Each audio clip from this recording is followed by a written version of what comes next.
So I love this, by the way. How do you flip that to your advantage? So meditation is really means to become familiar with, correct? Right. So we're going to talk a little bit about meditation as we go forward here in a second. But if it is true that your body is your unconscious mind, which I didn't know that, and it is true that it does not know the difference between a real event or an imagined event, can't you really use that to your advantage, though? Of course. So, because so let's talk about that, because this is because you do this really well.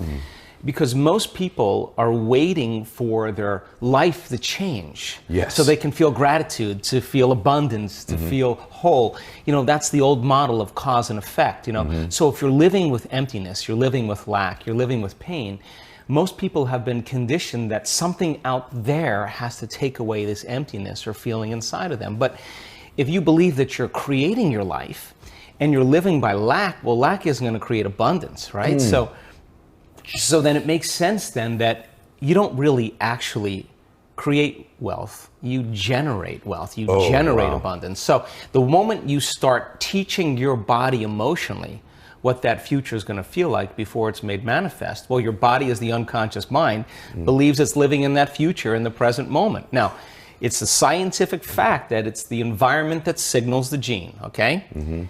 The end product from an experience in the environment is an emotion.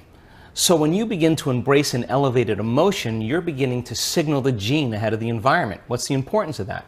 Well, genes make proteins, and proteins are responsible for the structure and the function of your body. And the expression of proteins is the expression of life. So by you creating an elevated emotion and teaching your body what that future will feel like before it's made manifest, your body's starting to live in that future reality in the present moment. Now here's the key.